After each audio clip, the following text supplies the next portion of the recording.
नमस्कार दोस्तों, मास्टरगंज के इस नए वीडियो में आपका स्वागत है। मैं इस बार लेकर आया हूँ केंद्रीय बजट। केंद्रीय बजट मतलब कि सेंट्रल बजट, जो कि भारत सरकार द्वारा जो सीतारमण 1 फरवरी 2021 को पेश किया गया है। आइए देखते हैं इसके कुछ डिटेल्स। लेकिन उससे पहले मैं धन्यवाद करना चाहूँगा आप सभी का, जिन्होंने हमारे सभी वीडियोस देखे हैं। व्यूज़ और लाइक्स के लिए कुछ कमेंट भी किए हैं, थैंक यू फॉर दैट। आइए आगे चलते हैं। देखिए, फर्स्ट डिजिटल बजट है ये, मतलब पेपरलेस है। कोरोना के कारण कोई भी मतलब प्रिंटिंग करके और फिर कहीं डिस्ट्रीब्यूट नहीं किया गया, इसको अपलोड कर दिया गया है। पेपरलेस बजट है, तो ठीक है।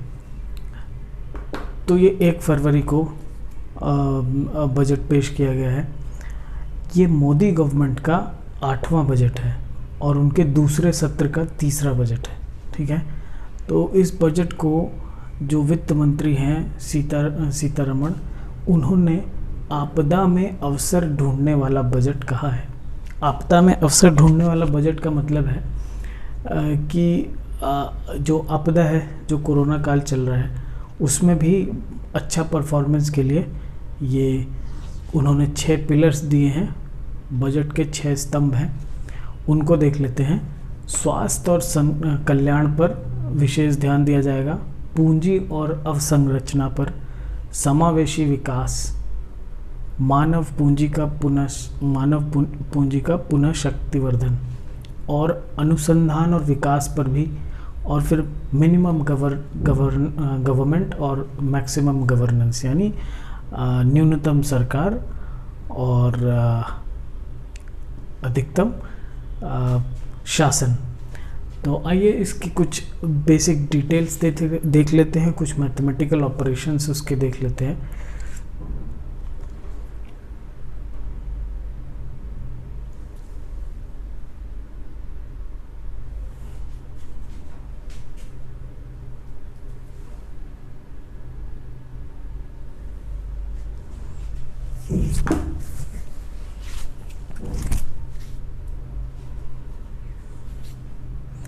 आइए फिर इस बजट का कुछ हम और भी डिटेल देखते हैं। इससे पहले मैं ये चाहूँगा कि आप उत्तर प्रदेश का भी जो बजट है उसका मैंने एक वीडियो बनाया है, वो सॉल्ट एकेडमी पे अपलोड किया। आपको डिस्क्रिप्शन में उसका लिंक मिल जाएगा, उस पे जाके वो भी आप देख सकते हैं। ये केंद्रीय बजट है, वो उत्तर प्रदेश यूपी स्टेट का बजट है। तो ठीक है, आइए आगे की डिटेल देखते हैं। अभी आपने जो है इंट्रोडक्शन देखा केंद्रीय बजट का 2021-22 का। अब आइए उसी इंट्रोडक्शन के आगे थोड़ा सा उसका फटाफट से कुछ इम्पॉर्टेंट डिटेल्स देख लेते हैं। पिछले वर्ष 2020-21 के दौरान सरकार का कुल व्यय जो था वो 30,42,230 करोड़ रुपए का बजट अनुमानित किया गया था। लेकिन कोरोना महामारी के चलते 3 बार जो है आर्थिक पैकेज की घोषणा कर दी गई। अब उस आर्थिक पैकेज के चलते क्या हो गया, बजट थोड़ा सा साइज उसका बढ़ गया। यानी कि ये अब 30 लाख के करीब करोड़ रुपए का था, अब ये 34 लाख करोड़ रुपए का पहुंच गया। ठीक है, तो ये करीब इतना बढ़ोतरी हो गई। और 21-22 के दौरान सरकार का कुल व्यय, टोटल एक्सपेंडिचर जो है इस बार वाला, ये तो पिछले बार वाला था, अब 34,83,000 करोड़ रुपए, यानी 32,000 करोड़ रुपए अधिक है। 32,931 करोड़, करीब 33,000 करोड़ रुपए इस बार वाला बजट 2021-22 वाला पिछले वर्ष के मुकाबले अधिक है इतना। ठीक है, तो आइए कुछ राजस्व 2021-22 के सरकार की कुल 34,000 इतनी जो करोड़ की प्रस्तावित जो आपूर्ति है, उसकी आपूर्ति राजस्व प्राप्तियों से और पूंजीगत प्राप्तियों से इस पूरे बजट की जाएगी। तो राजस्व प्राप्तियों से जो है 16,94,822 करोड़ रुपए, और कैपिटल रेवेन्यू से, पूंजीगत रेवेन्यू से इतनी प्राप्त होगी। अच्छा, राजस्व प्राप्तियों से 17,88,422 है ना, और ये पूंजीगत प्राप्तियों से करीब 16 लाख। ठीक है, और ये 17,88,424 करोड़ की राजस्व प्राप्तियों में जो है 15 लाख के करीब 15 लाख करोड़ रुपए का राजस्व जो है केंद्र के निवल प्राप्तियों से, और जो 2,43,000 है वो करोड़ रुपए वो करीब नॉन टैक्स रेवेन्यू यानी भिन्न राजस्व से जुटाए जाएंगे, जुटाने का लक्ष्य है। ठीक है, कुछ तो देखिए 16,94,812 करोड़ रुपए की प्रस्तावित पूंजी जो है 13,000 करोड़ रुपए ऋणों से वसूल किया जाएगा यानी रिकवरी ऑफ लोन से, और 15,06,812 करोड़ रुपए उधारियों और अन्य देताएं जो उधारी लेते हैं उनसे चुकाया जाएगा। तो बाकी सार्वजनिक उपक्रम यानी जो डिसइन्वेस्टमेंट होता है, किसी सार्वजनिक जो उपक्रम है उसका शेयर बेच के जो पैसा निकाला जाता है उससे करीब जो है 1,75,000 करोड़ रुपए इससे निकलेगा। ठीक है, राजस्व घाटा जो है करीब 11,40,576 करोड़ रुपए रहने का अनुमान है, जो जीडीपी का करीब 5.1% है। पूंजी परिसंपत्तियों के सृजन के लिए दिए जाने वाले अनुदानों को राजस्व व्यय से घटाने के पश्चात जो इफेक्टिव रेवेन्यू डेफिसिट है, प्रभावी राजस्व घाटा जीडीपी का 4.1% ही रहेगा। ठीक है, तो ये है वपराश कृषि घाटा, तो उतना वो रक्षा आवंटन। आइए आवंटनों को देख लेते हैं। रक्षा आवंटन बजट में 2021-22 के लिए रक्षा मंत्रालय हेतु कुल आवंटन जो है 4,78,195 करोड़ रुपए का है। अब ये जो 4,78,000 करोड़ रुपए है ये पूरा रक्षा मंत्रालय का घाटा वो है जो है कुल आवंटन है, लेकिन उसमें से जो है 1,15,850 करोड़ जो है सिविलियन कार्यों के लिए, पेंशन भुगतान के लिए, ये सब के लिए है। तो अब क्या है, उसको घटा देंगे तो प्योर डिफेंस का जो आवंटन है वो आ जाएगा। प्योर डिफेंस का आवंटन कितना है? 3,47,088 करोड़ का है टोटल। ठीक है, आइए अपने बजट भाषण में वित्त मंत्री जो है सीतारमण ने बताया कि कोविड-19 की अवधि में निर्धनों व अन्य संवेदनशील वर्गों, लघु एवं मध्यम उद्योगों व अन्य प्रभावितों को राहत पहुंचाने के लिए मई 2020 व उसके पश्चात 3 बार आत्मनिर्भर पैकेज, ठीक है, ANB जो है दिया गया था। इसकी घोषणा की गई थी। सभी आत्मनिर्भर भारत पैकेजों जिनमें भारतीय रिजर्व बैंक द्वारा किए गए उपाय भी शामिल हैं का कुल वित्तीय प्रभाव लगभग 27.1 लाख करोड़ रुपए अनुमानित है, जो जीडीपी का 13% है। ठीक है, तो कोरोना महामारी के कारण जो अलग से 3 आर्थिक पैकेज दिए गए वो उस खर्च को अगर देखा जाए तो जीडीपी का 13% है ना। ठीक है, विभिन्न मदों पर ब्याज के बजट अनुमान ये हैं। ठीक है, पेंशन, रक्षा, मुख्य सब्सिडी, कृषि, शिक्षा, ऊर्जा, स्वास्थ्य, ब्याज, आईटी, ग्रामीण विकास, सामाजिक कल्याण, कर प्रशासन, राज्यों का परिवहन, ट्रांसपोर्ट, मनरेगा। प्रमुख योजनाओं पर जो खर्च होना है वो ये है मनरेगा, जल जीवन मिशन, ग्रामीण पेयजल, राष्ट्रीय स्कूल, ये सब, आजीविका, शिक्षा भारत है, स्वच्छ भारत, प्रधानमंत्री आवास योजना, सड़क योजना, कृषि सिंचाई, रोजगार, किसान सम्मान योजना निधि। जितने खर्च हैं ये योजनाओं पर ये हैं इतने। तो आइए देखते हैं कर को लेकर। सरकार को कार्य करने के लिए धन की आवश्यकता होती है और कर सरकार की आय का महत्वपूर्ण स्रोत है। ठीक है, इतना महत्वपूर्ण है कि उसी से खर्च चलता है। कर को 2 प्रकार के प्रत्यक्ष और अप्रत्यक्ष होते हैं। जो प्रत्यक्ष कर वे होते हैं जिनमें कर का भुगतान सीधे आय अर्जित करने वाला करता है, जैसे कि कोई नौकरी पेशा आदमी आय अर्जित उसे किसी और पर नहीं डाला जा सकता, जैसे आयकर। एक निर्धारित सीमा से ऊपर कमाने वाले व्यक्ति के आय को मतलब इनकम टैक्स देना पड़ता है, ऐसे समझ लीजिए, वही इनकम टैक्स है आयकर। अप्रत्यक्ष कर क्या होता है? जिन्हें दूसरों पर डाला जाए, है ना, यानी ये लगाते तो हैं किसी अन्य व्यक्ति पर या संस्था पर, किंतु इन्हें वस्तुओं और सेवाओं के मूल्य पर समायोजित कर उपभोक्ताओं पर स्थानांतरित कर दिया जाता है। ठीक है, ठीक है, ये कर लगाया जाता है किसी और पर, लेकिन एक्चुअली में ये कस्टमर्स इसको देते हैं। आइए देखते हैं प्रत्यक्ष कर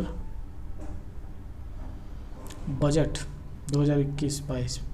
आय कर ढांचे में कोई परिवर्तन नहीं किया गया, जिसमें वित्तीय वर्ष 2021-22 के लिए विभिन्न आय स्रोतों के लिए कर की दरें वही हैं जो 20-21 में थी। ठीक है, नए बजट में 75 वर्ष से अधिक उम्र के ऐसे पेंशन भोगी वरिष्ठ नागरिकों जिनकी आय पेंशन के अतिरिक्त केवल ब्याज से ही है को आयकर की विवरण दाखिला करने की छूट दी गई है, यानी इनकम टैक्स रिटर्न में छूट हो गई है उनको। आयकर के मामलों में कर निर्धारण प्रक्रिया अभी तक 6 वर्ष कर पुनः प्रारंभ की जा सकती है।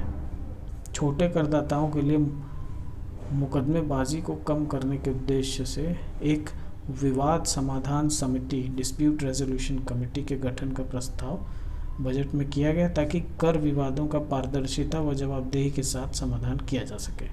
घर की खरीद को प्रोत्साहन करने के लिए आवास ऋण पर ब्याज में 15 लाख तक की छूट 31 मार्च 2021 तक के लिए आवास ऋणों के मामले में छूट थी। यह छूट अब 31 मार्च 2022 तक किए गए ऋणों पर उपलब्ध रहेगी। ठीक है, और बाकी अप्रत्यक्ष कर देख लेते हैं। अप्रत्यक्ष करों के मामले में जो परिवर्तन बजट में किए गए उनके पीछे घरेलू उत्पादन को बढ़ावा देने की भावना जो है इसके अंदर। इसी परिप्रेक्ष्य में कालातीत छूटों को समाप्त करने की प्रक्रिया इस बार भी जारी रखी गई। मोबाइल फ़ोन व चार्जर जैसे इलेक्ट्रॉनिक उपकरणों के देश में ही उत्पादन व निर्यात की स्थिति होने से इसके पुर्जों के आयात पर मिलने वाली छूट को समाप्त कर दिया गया। बजट में कॉपर स्क्रैप पर आयात शुल्क 5% से घटाकर 2.5% किया गया। सोने व चांदी पर आयात शुल्क को जुलाई 2019 में 10% से बढ़ाकर 12.5% कर दिया गया, 12.5%। इसे घटाकर पुनः पुराने स्तर पर लिया गया। किसानों को लाभ प्रदान करने के उद्देश्य से कपास पर सीमा शुल्क को 0 से बढ़ाकर 10% किया गया। सिल्क व सिल्क यार्न पर इसे 10% से 15% कर दिया गया। ठीक है, और क्या है, ठीक है। Agricultural infrastructure and development cess, कृषि बुनियादी ढांचा विकास उपकर इस बजट में ये लगाया गया है। ठीक है, इस उपकर के जरिए 30,000 करोड़ के राजस्व अर्जन का लक्ष्य रखा गया, तो ये भी एक तरह का इनडायरेक्ट टैक्स है।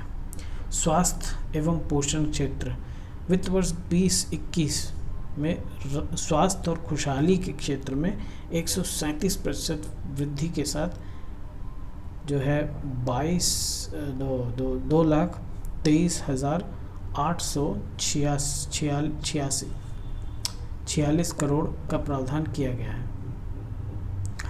एक नई केंद्र प्रायोजित योजना प्रधानमंत्री आत्मनिर्भर स्वास्थ्य भारत योजना शुरू करने की बजट की घोषणा है। आइए मिशन पोषण।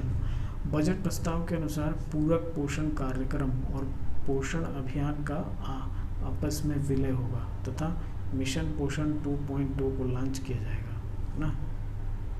ठीक है, कृषि एवं संबद्ध क्षेत्र समावेशी विकास के अंतर्गत कृषि और सहायक क्षेत्रों विकास कल्याण, किसान कल्याण और ग्रामीण भारत प्रवासी मजदूर श्रम और वित्तीय समावेशन को शामिल करने की घोषणा की गई है। स्वायत्त योजना ऑपरेशन ग्रीन स्कीम की घोषणा की गई है, जिसमें जल्दी खराब होने वाली 22 फसलों को शामिल किया जाएगा और किसानों को लाभ पहुंचाया जाएगा। ठीक है, और क्या है, शिक्षा के क्षेत्र में आइए 15,000 स्कूलों को राष्ट्रीय शिक्षा नीति के तहत सभी पहलुओं को शामिल करने का प्रावधान किया गया है। एक छत्रक निकाय के रूप में एक भारतीय उच्च शिक्षा आयोग स्थापित किया जाएगा। लद्दाख में उच्च शिक्षा तक पहुंच के लिए लेह में केंद्रीय विश्वविद्यालय की स्थापना करने का बजट है। तो ये है। देश में करीब 100 नए सैनिक स्कूल खोले जाएंगे। 100 नए सैनिक स्कूलों से काफ़ी जो है अच्छी राहत मिलेगी। सैनिक स्कूलों की ज़रूरत होती है क्योंकि अच्छा, अनुसूचित जाति के 4 करोड़ विद्यार्थियों के लिए 35,000 करोड़ की घोषणा की गई है बजट में।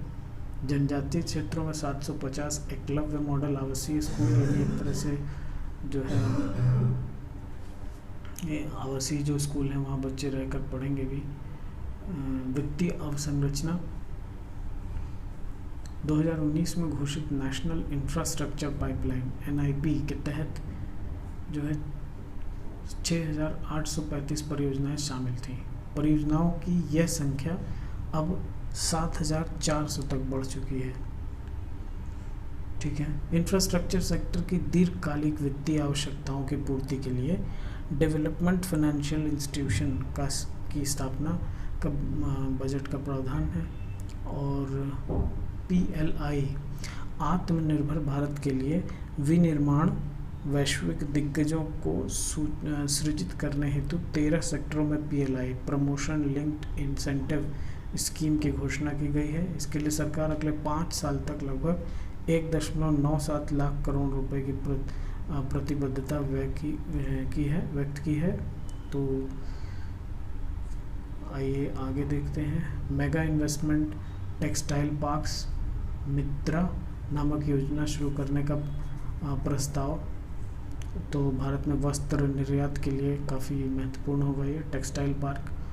भारतमाला परियोजना, ये 3.3 लाख करोड़ रुपए की लागत से 13,000 किलोमीटर से भी अधिक लंबी सड़कों के टेंडर पहले से ही हो चुके हैं। तो ये है। और देखिए रेलवे तथा परिवहन, आइए भारतीय रेलवे के लिए जो है 1,10,55,00,000 करोड़ रुपए की रिकॉर्ड राशि प्राप्त की गई है। यहाँ से बस परिवहन सेवाओं के विस्तार में आवश्यक सहयोग देने के लिए 18,000 करोड़ रुपए की लागत से एक नई योजना शुरू की जाएगी। ठीक है। Tier 2 और Tier 1 के शहरों के आसपास के इलाकों में कम लागत में समान अनुभव, सुविधा और सुरक्षा से युक्त मेट्रो रेल प्रणालियाँ उपलब्ध कराने के लिए 2 नई तकनीकी मेट्रोलाइट और मेट्रोनियो लागू किया गया है। रेलवे मूलभूत ढांचा, फ्यूचर रेडी रेलवे प्रणाली के निर्माण के लिए राष्ट्रीय रेल प्लान फॉर इंडिया 2030। ठीक है।